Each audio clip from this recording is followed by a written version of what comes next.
Okay. Let's unpack this. I want you to close your eyes for a second.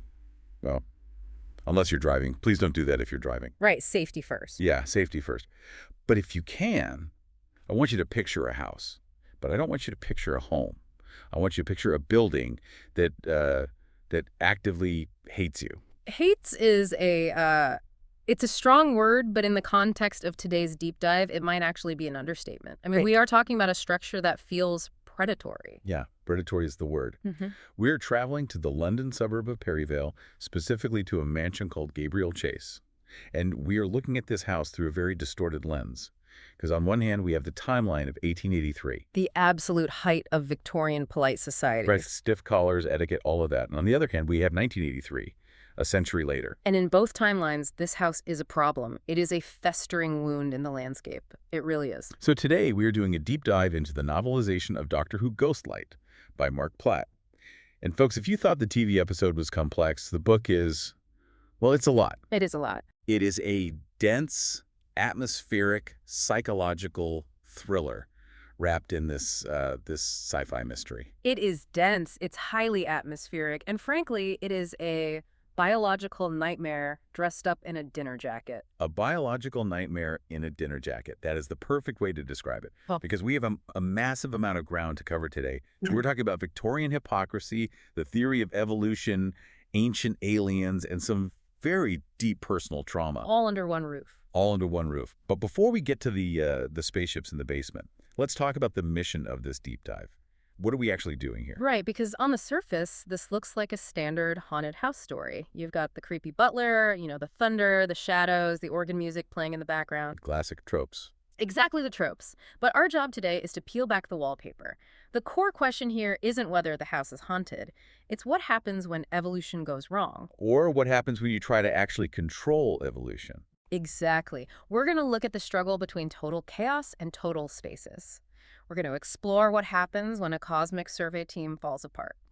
And we're going to try to answer the question that I think keeps everyone up at night. Why does a Victorian gentleman keep a Neanderthal as a butler? It is the question of the age. It really is. Mm-hmm. So let's walk up the driveway. Paint the picture for us. The source material describes Gabriel Chase in 1883 not just as a place where people live, but almost as a living, breathing entity. It does. Mark Platt's prose is incredibly sensory here. He describes this oppressive heat. And it's not just a warm summer day, it's a stifling biological heat. Like a fever. Yes, like a fever or the inside of a greenhouse that's been left to rot. There's a smell of dust and decay that seems to permeate the furniture, the curtains, everything you touch. And there's that specific line about the walls, right? Yes, I love that detail. The walls creak as if they are leaning in to listen to you. Ugh, just so creepy. It creates this immediate paranoia. You aren't safe in this house. You are being scrutinized by the architecture itself. But the real horror isn't the structure, it's the decoration. Because the house is filled floor to ceiling with dead things. The taxidermy. It is everywhere. Stuffed birds frozen in mid-flight, manted stag heads staring down from the walls, glass cases filled with preserved beetles and insects. Like living inside a mausoleum for the animal kingdom. And the text focuses heavily on the eyes. Glass eyes, dead eyes watching you from every corner. It establishes this major theme of the collection because in this house, living things are messy, they're unpredictable, they're inconvenient. But dead, stuffed things are tidy. Ray, they behave. Which is a massive clue to the villain's motivation, which we'll definitely get to. But we also have to mention the 1983 timeline. Because the story actually starts there, doesn't it? It does. It starts with fire. We meet Ace. She's the doctor's companion, a street-smart teenager from the late 20th century, and she is burning this house down. That's a hell of an opening scene. Just arson right off the bat. Good. It tells us immediately that this place is doomed, but more importantly, it establishes that for Ace, this house is a psychic wound. She lived there for a brief time as a teenager before meeting the doctor, and she sensed something alien and horrible there. Something just fundamentally wrong. So when the doctor brings her back to 1883, he's not taking her on a holiday. No, he's taking her to therapy. Extreme time travel exposure therapy. He calls it an initiative test, which, let's be honest, is very manipulative. Extremely. Let's pause on the doctor for a second, actually, because in this book, he's not the happy-go-lucky traveler we sometimes see. He's described as a cosmic factotum. I love that phrase so much. It fits this version of the Doctor perfectly. This is the seventh Doctor, the master manipulator. He's wearing this eccentric paisley scarf, looking a bit disheveled. Like he slept in his clothes. Yeah, exactly like he slept in his clothes. Ah, But he is, without a doubt, the sharpest person in the room. He juggles the past, present, and possible futures without a safety net. He knows exactly what dangers are in that house, and he just walks right in. but Ace, Ace is the emotional core here. She's terrified. The text says she feels an aura of intense evil. And that's the tension of the whole first act. Ace thinks she's facing ghosts. She thinks she's facing the supernatural. Because of the haunted house vibes. Right.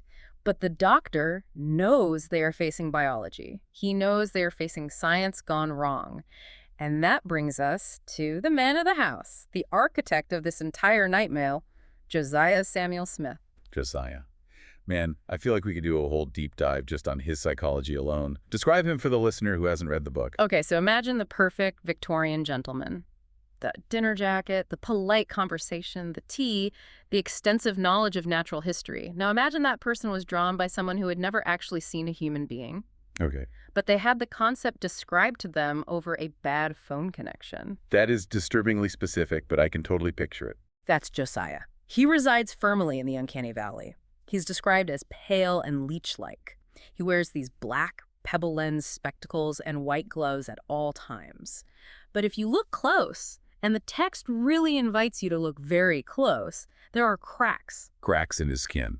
Like literal cracks. Yes, like parchment drying out, Yeah. flaking, and there's this constant subliminal buzzing of insects whenever he's around. He's performing humanity, but he hasn't quite nailed the transition. He's a mimic. And yet he's wealthy.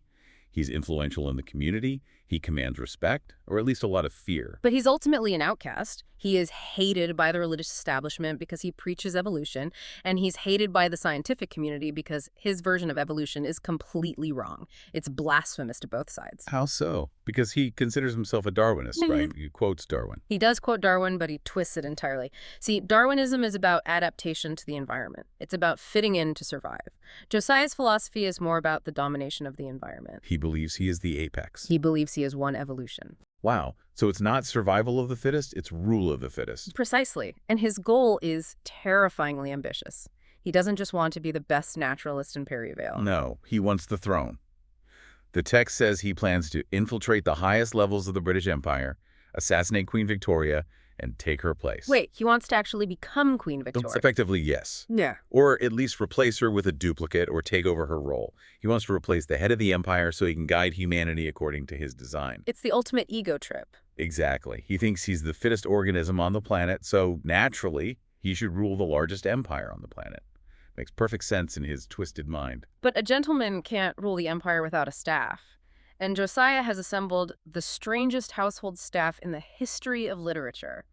Let's start with the butler, Nimrod. Nimrod is the heart of the tragedy for me.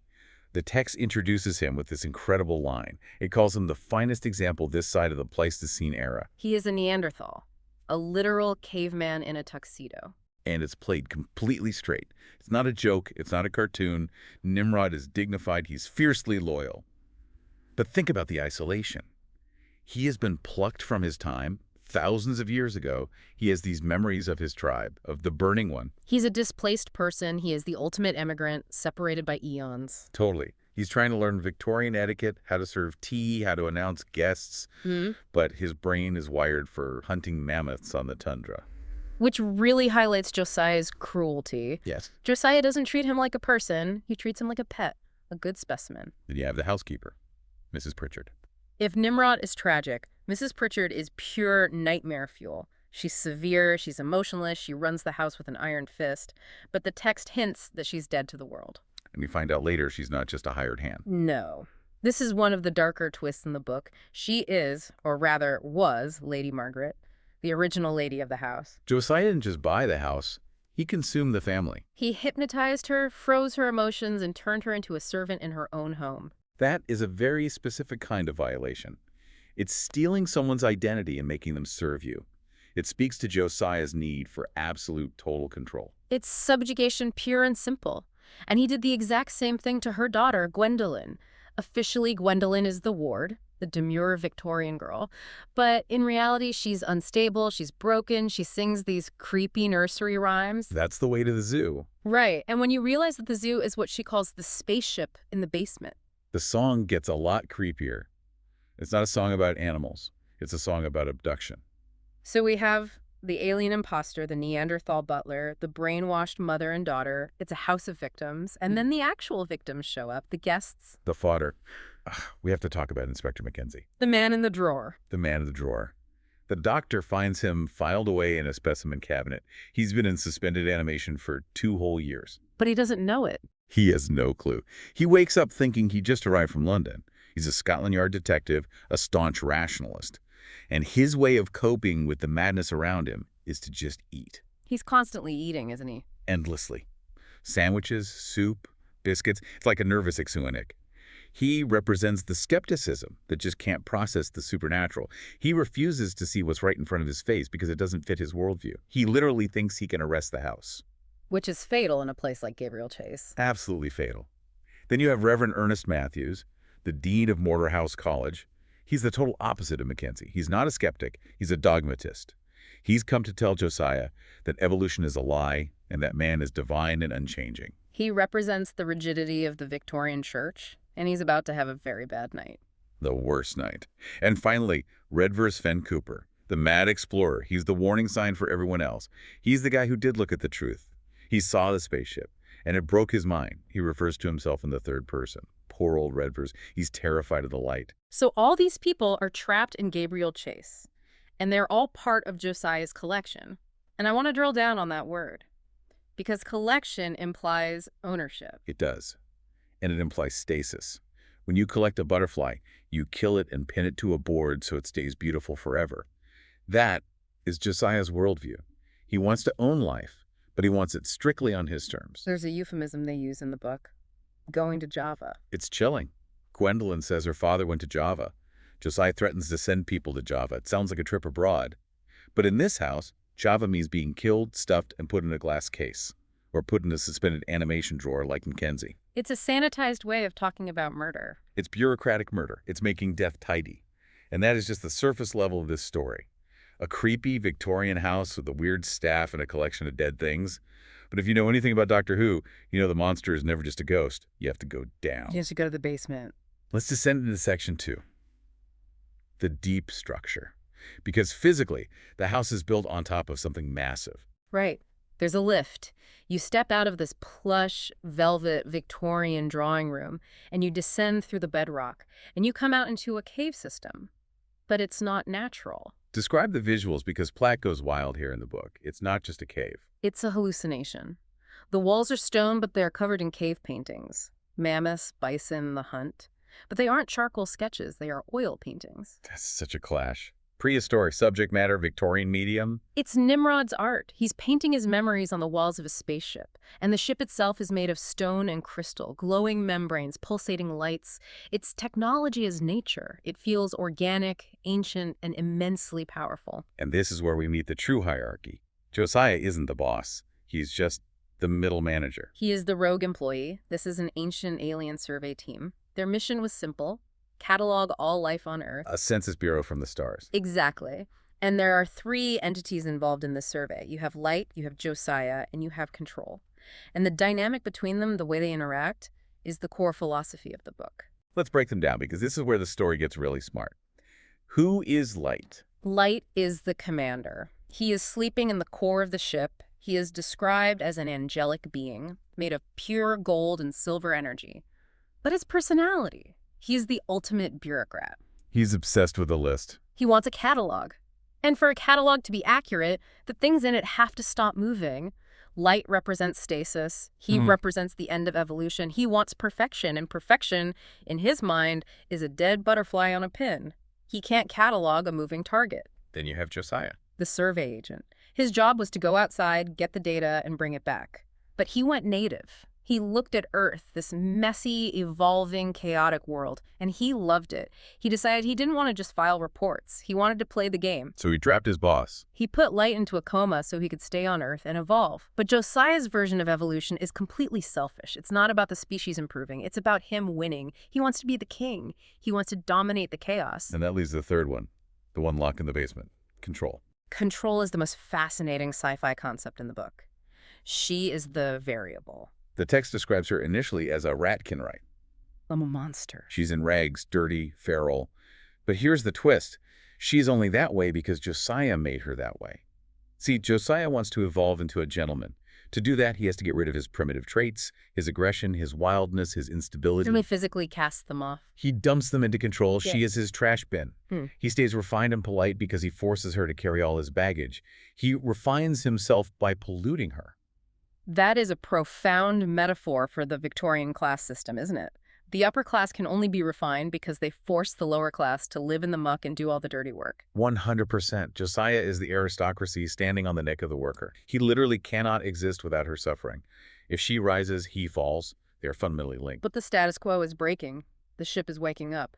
The burning light is leaking. And this is where the title Ghost Light starts to make sense. This energy is surging up from the cellar, and because this energy is all about life and memory, it starts affecting the collection. Dead things wake up. The stuffed birds start fluttering, the beetle shells start cracking open. It's a zombie movie, but with taxidermy. And for Ace, who is already terrified, this is the breaking point.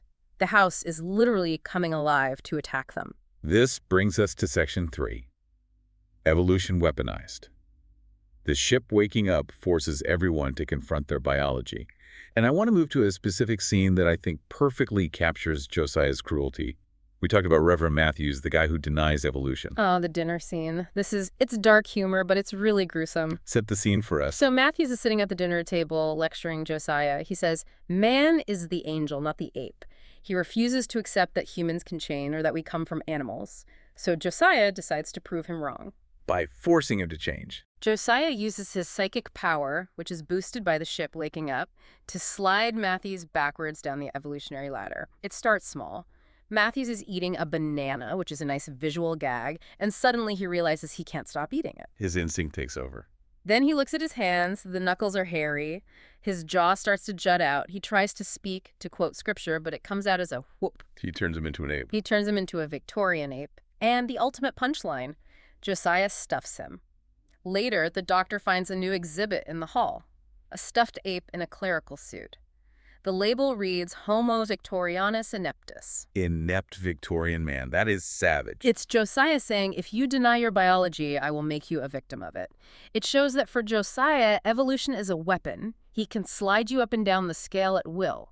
But while Josiah is weaponizing evolution against his enemies, Control the prisoner is evolving on her own. Yes, she escapes the cellar, and her arc is beautiful. She wants freeness. She wants to be ladylike. She sees the surface world and wants to join it. Exactly. She sheds her husk, that monster skin, and starts mimicking what she sees. She mimics Redverse, she mimics etiquette books, but most importantly, she meets Ace. Ace becomes her mentor. It's a wonderful contrast. You have Ace, this modern, rebellious, street-smart teenager, teaching an alien shapeshifter how to be a Victorian lady. But Ace doesn't teach her to be submissive. No, Ace hates the Victorian rules. Right. Ace teaches her agency. She teaches her to be a person. Ace empowers Control to fight back against Josiah. It's Ace's influence that turns Control from a victim into a challenger. She realizes she doesn't have to be Josiah's trash bin anymore. While Control is rising, Josiah is falling apart. He's becoming unstable. As the ship wakes up and the energy leaks, his hold on his human form slips. His skin starts flaking and crumbling even more. He has to drain life from others just to maintain his shape. And we find out about the husks in the basement. Yes, the doctor finds them. Giant insect husks, reptile skins. These are the things Josiah used to be before he decided to be a man. It really drives home the idea that his humanity is just a suit he's wearing. He's a lizard trying to be a lord. So everything is converging. The ship is active, the taxidermy is alive, Control is loose, and then the inevitable happens. Section 4. The climax. The doctor wakes up Light. The doctor realizes that the only way to stop Josiah's plan to assassinate the queen is to bring back the bigger fish. He manipulates the situation to wake Light from his sleep. And Light is intense. He appears as a terrifying angel of gold and silver energy. He's beautiful, but cold, completely unfeeling. He glides through the house, and his immediate reaction is absolute horror. Why? Because he reviews his catalog. He went to sleep thousands of years ago thinking the job was done.